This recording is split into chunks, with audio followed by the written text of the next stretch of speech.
So the Women in STEM program supports the career development of women studying in the areas of science, technology, engineering, and mathematics at Western Sydney University. We know that currently only 16% of STEM qualified Australians are female, noting a significant underrepresentation of females in the STEM workforce. WISE aims to reshape this and connect students with valuable knowledge and lifelong skills to improve the overall representation of females in STEM careers.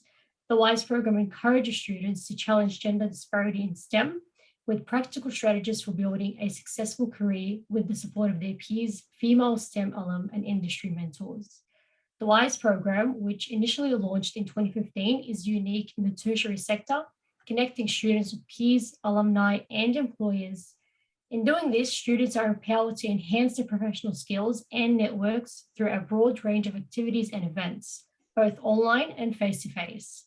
The WISE program works closely with employers, professionals, and industry partners to provide experiences, career development, and employment opportunities, promoting a diverse STEM workforce through opportunities such as mentoring, hosting workplace visits, sponsoring experience grants, and participating in networking events.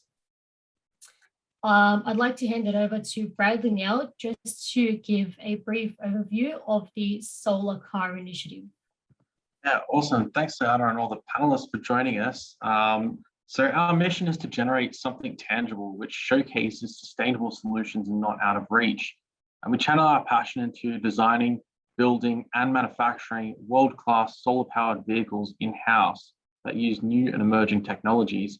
And we develop new innovations as well as leaders of the future to take a stand in this inevitable shift towards sustainable solutions. And the team works closely with a diverse range of partners, which ensures that we remain at the leading edge of technology and we can bring our innovations to market. So we really bridge the gap between knowledge and career opportunities by providing unique real-world experiences. So thanks, Leana. I'll hand back over to you and hope that helped give some context around the project. Thanks, Bradley. Before I introduce our panelists, I'd just like to give a note to our audience that this session will be recorded, so please have that in mind. Well, thank you to our panelists for joining us today. What we'll do is we'll go around and I'll ask our panelists to introduce themselves, speak a little bit about themselves and what they do, whether it's at their work or with the solar car team. And after that, we'll get into a Q&A, which will last for 20-25 minutes. So please, if you do have any questions, put them in the chat box and we'll get to them during the Q&A. Mariah, we'll start with you. Why don't you tell us a bit about yourself and what your role was within the solar car team? Thank you. Hi, everybody. I'm Mariah. I am currently a member of the solar car team. I joined just over 5 months ago, so getting to the half-year mark, so still pretty fresh, but it's been a great time since I've joined. I'm not a student. I actually work as a planning manager for the university, which means that I look after the university's estate planning and strategy for all of our campuses. And I have a background in the built environment, so I came up through uni doing architecture.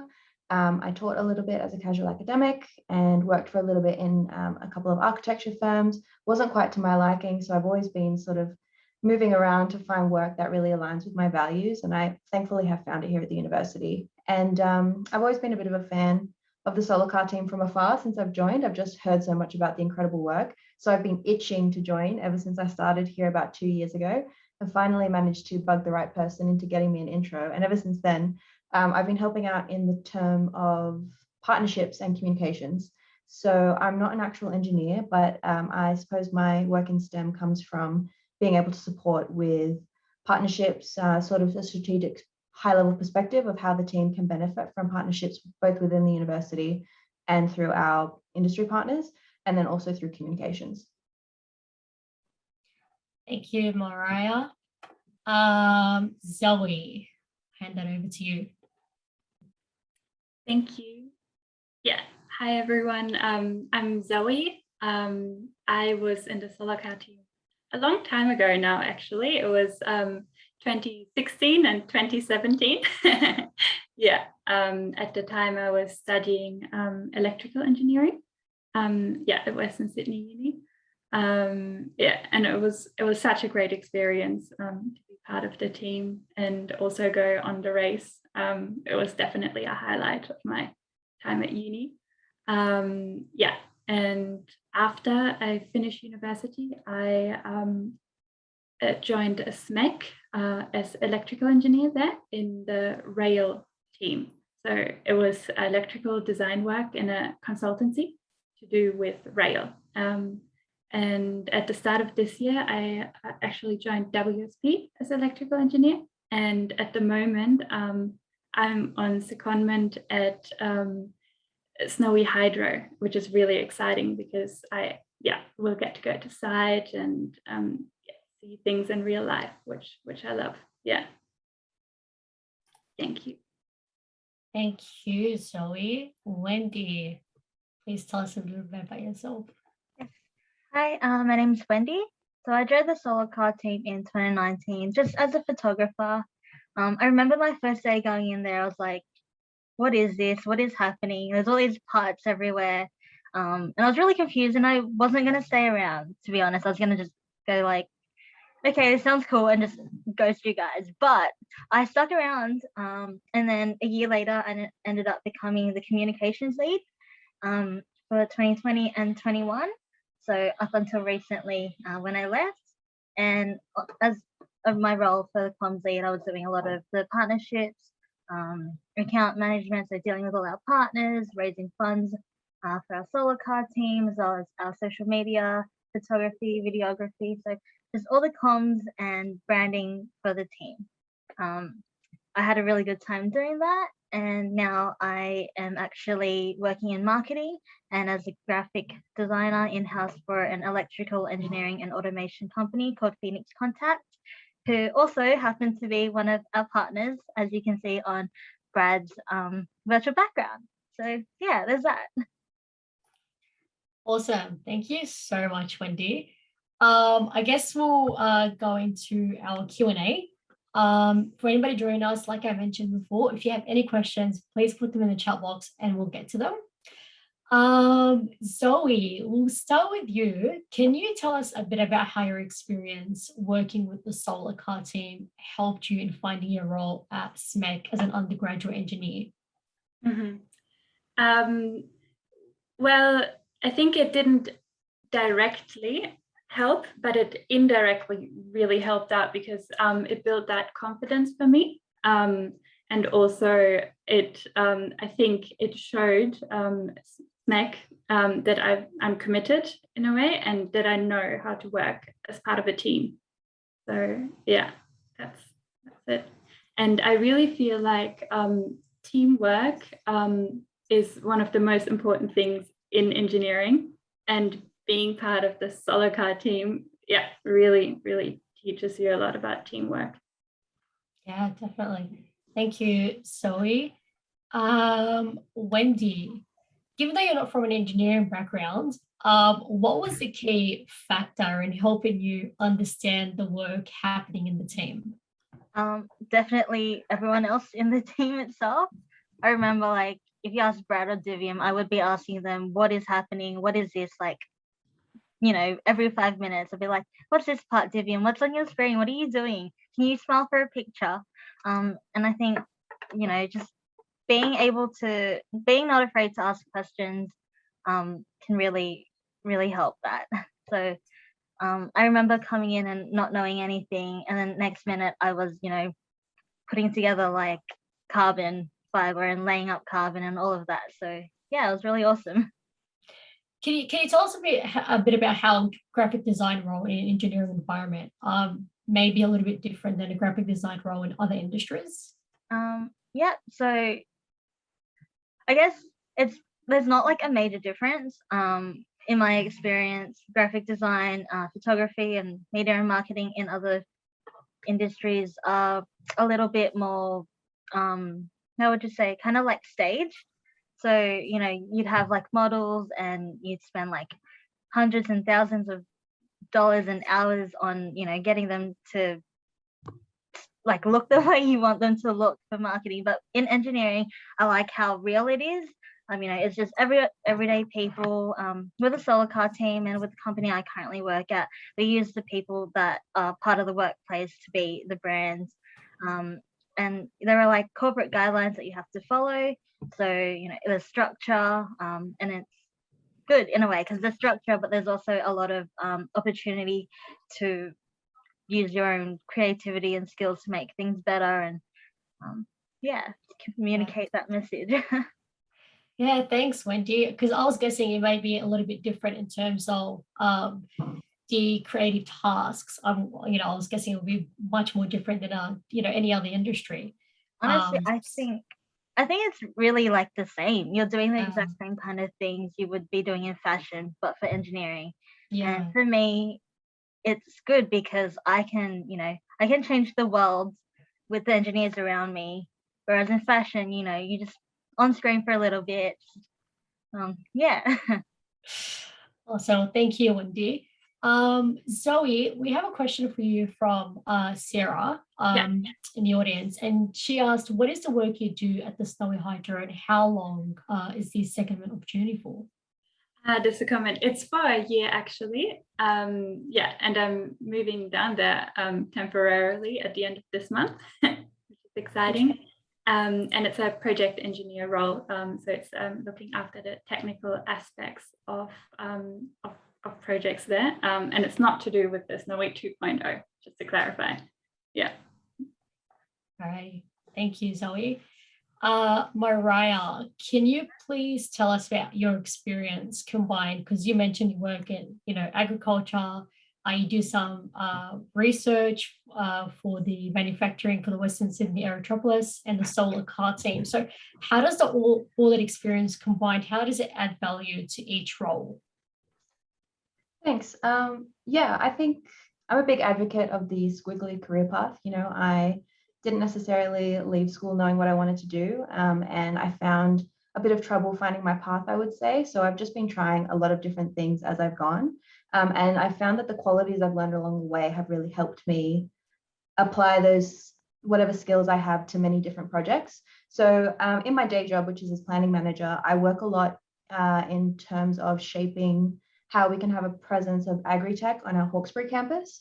So recently, I think about a month ago, we launched a project called the Agritech Hub, which we're facilitating on our Hawkesbury campus, which will look at technology and agriculture, getting industry and commercial partnerships on board, and how we can combine that with teaching and research and create this really interesting place for people to sort of study, work, and learn all on the Hawkesbury campus, which is super exciting.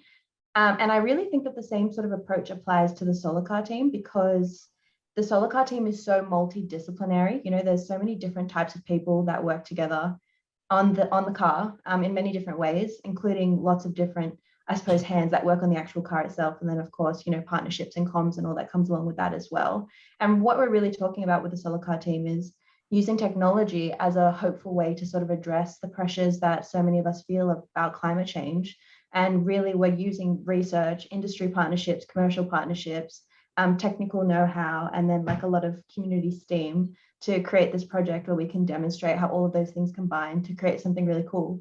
So I think that the work that I've done in Agritech, in sort of advanced manufacturing research for the Aerotropolis, all of that really works hand in hand with the solar car team, because it's the same approach, it's just a different outcome or a different project. Yeah, wow. That was very interesting. Thank you, Mariah. No Can you worries. actually tell us a little bit more about your role in partnership and comms within the solar car team, and just let us know about a key highlight of your work? Yeah, sure. As everybody knows, the solar car team is student-led, and they already do such a great job in terms of industry and commercial partnerships. As you can see the list behind Brad, that's all the result of really hard work from the team. I think where I help with that is in terms of building relationships within the university. So for example, we're looking at a strategic partnership with the Centre for Western Sydney, which will lend something different, I think, in terms of research compared to our industry partnerships. And I've been working on recruitment as well. At the moment, working on recruiting more women as well back into the team, which will be really good. And hopefully we'll get a lot of people to join from that. And I've also been working on communications in the sense of helping with presentations. For example, the team recently did a presentation to the Tech Council of Australia, which went really well. So I got to help out a little bit with the collateral for that. And we're looking at a prospectus update as well. So I get to help with physical documentation that supports the team. Thanks, Mariah. You mentioned that you're working on recruitment, helping recruit more females into the team. We actually have a question, and this question is actually for Brad, but maybe you can actually speak about it a little bit, both you and Brad. How big is the solar car team, and how many females are in the team? And should more females join the team? Yeah. So I think there's a lot of small questions within that big one. So as it stands currently, we have 2 female members actively in our team, and that may seem like a small number, and we obviously do need to boost it, but we have about 20 active people in the team. So that's about 10% of our team that is, female at the moment, which if you look back historically, we have actually operated with more female members than represented in industry. It sort of fluctuates up and down a little bit, but we are looking to recruit more females into the team. And we are really trying to drive that through methods such as, during our Expo, this session particularly, and maybe Mariah, if you want to touch more on, recruitment of females into the team. Yeah, sure. I want to focus on that second question. Why should more females join the team? And really, the answer is like another question, why not? Engineering so isn't just for boys. And I found especially because my day job involves a lot of government. I'm often in a meeting where I'm the only female in the room. And it's definitely not because I think women lack the skills. It's just because we're sort of treading new ground with these disciplines, and we have just as much to offer in terms of what we can bring to the team. So, at the end of the day, everybody in the team is lovely. I was a little bit nervous, to be honest, because the first team meeting I rocked up to, I was the only girl until Maggie came in, and it can be a little bit intimidating, but they've all been so lovely, and they're all just people, all working on a common project. So you really get the opportunity to build such great relationships and to work on something that, means a lot. Thank you, Mariah. No problem. Zoe, I have another question for you. So you've attended the World Solar Car Challenge in 2017. Can you tell us about some of the challenges that were encroaching on the team at that time and how you dealt with them? Do you mean before the race or during the race? What do you During. So, I was surprised to find that actually the logistics is very important during the race. So organizing where you're going to stay, what you're going to eat, managing your time, like when are you going to test, what do you need to test, in what order, and so on. So I guess time managing was like a big factor. And also the environment is quite harsh. Like I expected it to be very hot always, but it also got very cold during the race. So that was challenging. But yeah. Thank you, Zoe.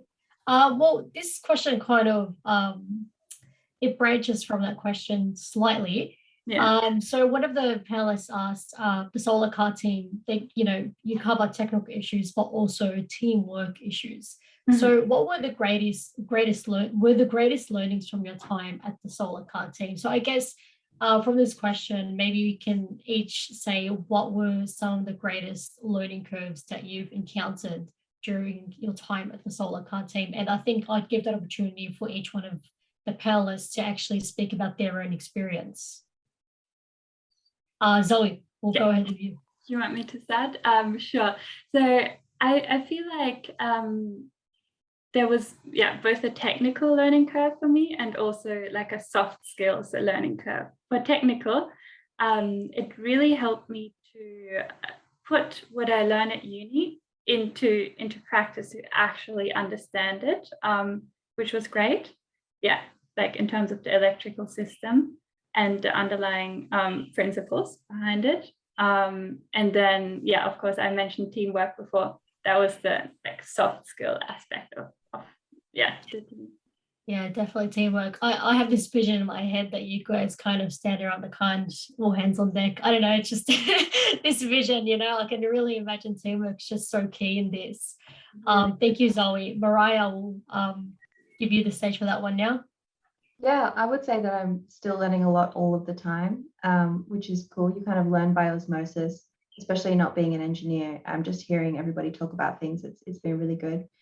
The greatest learning I've had, I think, is just the message to kind of go for it. Like, I was a bit hesitant about approaching the solar car team because I'm not an engineer and I wasn't sure how I could contribute, but I really saw the value in the work that they were doing and wanted to be part of it however I could. So taking a bit of a leap of faith, and then it's been a great result to be able to join and help however I can.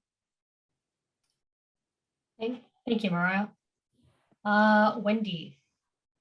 It's a big one. I think for me, solar car has probably been the biggest learning curve of my life.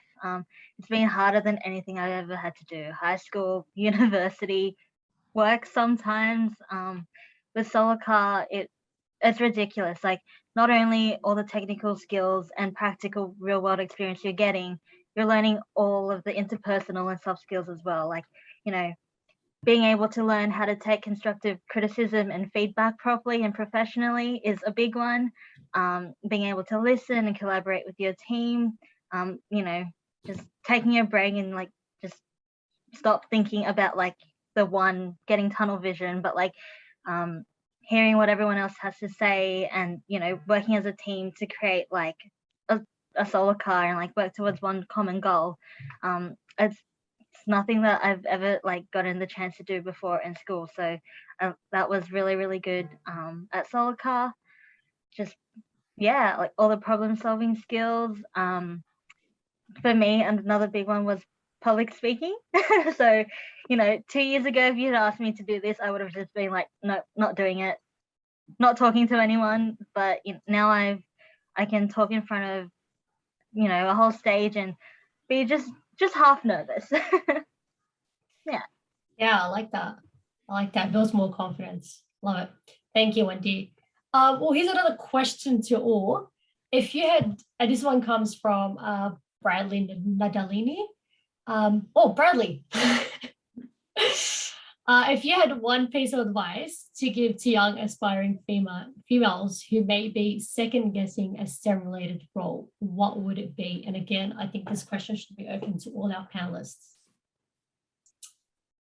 Wendy, you can go ahead. Sure. I think there is a connotation that engineering and STEM is a man's world, but it isn't. It's your world. You make of it what you make of it. And please get that out of your head. Like, I went in with that. I was like, I remember in high school doing TAS, and there were 2 girls in our woodwork and metalwork classes, and I was one of them. I don't even know what engineering was then, but I think if we can get more people involved from a younger age, in primary school, high school, showcasing all of these things to them, it would be amazing. Because us girls, us women, we have so much to give to the world, and we have so much knowledge. And I think, if we can embrace it more, it's going to be life-changing. So yeah, not a man's world, your world. Thanks, Wendy. I love that. Mariah. That's a bit of a hard answer to beat. I think Wendy said it all pretty much, but what I would say is don't be scared to give it a shot, and also recognize that being a woman in STEM is a strength because we bring a different perspective. I think the result of having a male-dominated STEM arena is that most things are designed, by men, essentially for men with men in mind, but having more women in the field means that we can really help other women with the things that we, create and design and engineer, or in whatever arena that is. So we kind of, I think there's a lot of work to be done from women in the field, and there's so much room for us to grow. Yeah, it's kind of like a call to action. We need more of us in here. So come and join us, please. Yeah, I love that. Thank you, Mariah. And I think your experience, you do research for manufacturing, you're in agriculture, and as well as, the solar car team. So it's all kind of, engineering, a little bit of tech, manufacturing. So it's kind of like, you're it's such a great example that, you really don't have to be a man to be in this field. You can be a woman in any STEM field you want as well. So I love that. Thank you so much. Zoe. Oh, I don't know what to add to that, to be honest. But yeah, my advice would just be, don't be afraid. It's not a men's world anymore, engineering. Like, it really isn't. I've worked in the industry for 3.5 years now, and it's not a men's world, even though the percentage of females is still quite low. Yeah. Thanks, Zoe. We have another question for you, Zoe. It's from Sarah Baker, and who's asking, do you still support the team with advice, Zoe? I think it's giving me an employment opportunity as a consultant with the team. I don't actually, but I really want to pop by and visit the lab soon. Have a look at the car and talk to the team. Yeah. They still annoy me every 2 days, so maybe you're lucky there, Zoe. You're always more than welcome. Yeah, thank you. Absolutely. Alrighty. Well, Bradley, I guess I have a question for you, and we can wrap this up after that. But please, if anyone from the audience still has any more questions, please put them in the chat box, just so you don't miss out on asking it. If somebody wants to get involved within the team, how can they do so? Yeah, so the easiest way is two ways pretty much. One, you could just sort of rock up to the workshop. We're always there, and we have an open door policy. So anyone's welcome at whatever time, during business hours, of course, to start with.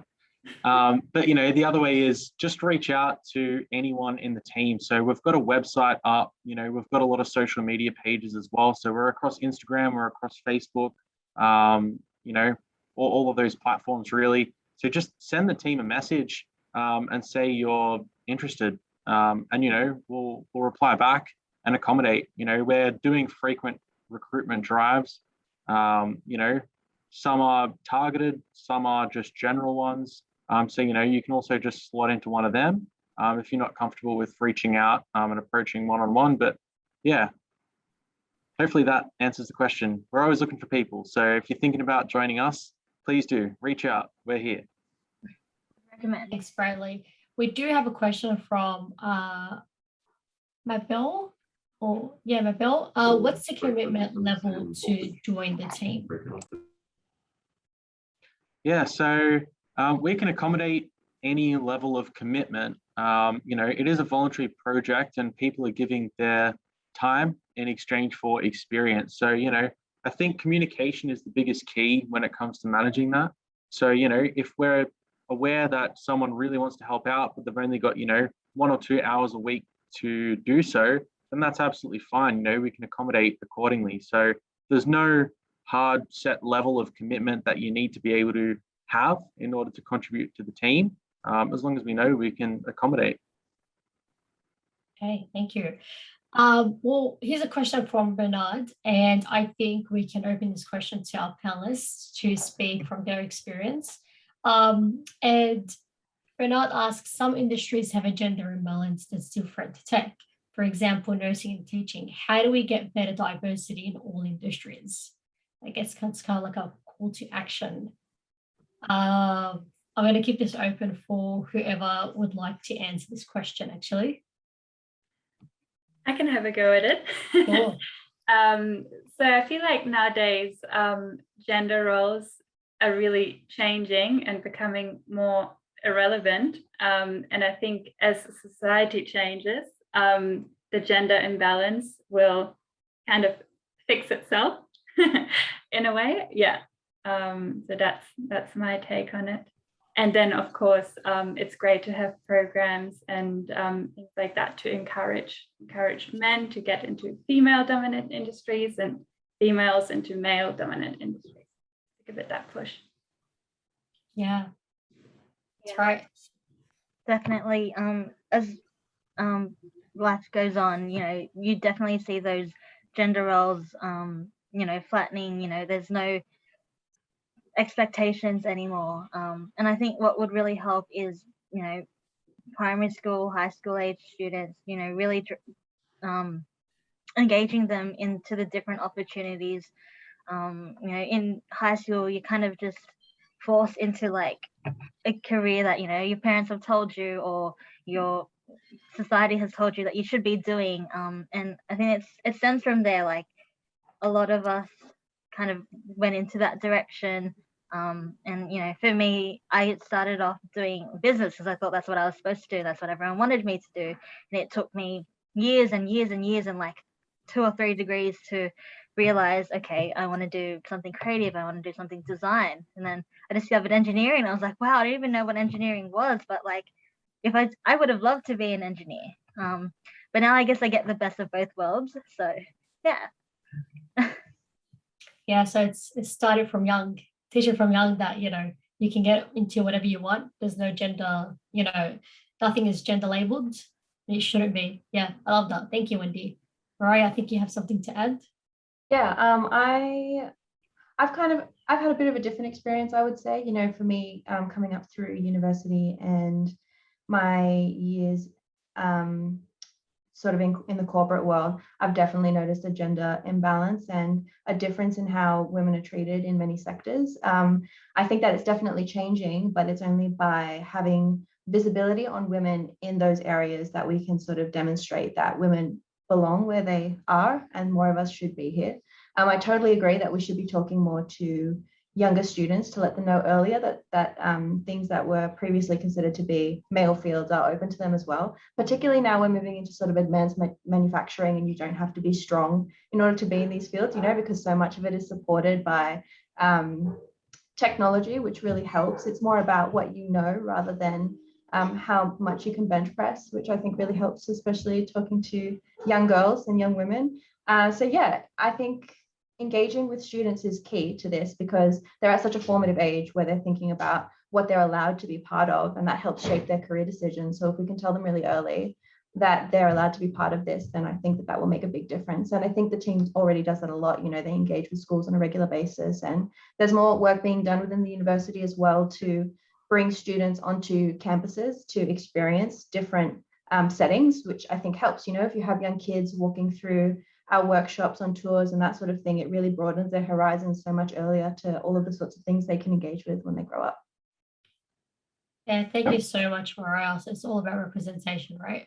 Yeah, and if I can just quickly add some insight as well, just from my perspective, I think from a male point of view, I think it's just simply a problem that we have to recognize as the first step. I think that is the key thing. And, I think as a male, it's on us, like it's our responsibility to start chipping away at the small things. So, it's obviously a big problem, but, how do you solve a big problem? Well, you start in small steps. So even things like language that we use, I think that plays a key role in it.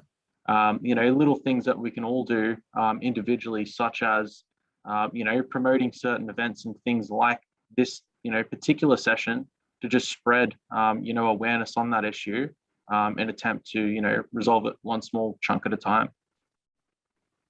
Yeah, thank you, Bradley, for that. Appreciate it. All righty, I think that brings us to the end of our session. Thank you so much to our panelists for joining us and being here with us today. And thank you so much to our audience and whoever joined, whoever contributed with questions and engaged within the panel. Thank you so much, and have a lovely day. Thank you, everyone. Thank you. Thanks, everyone. Thanks.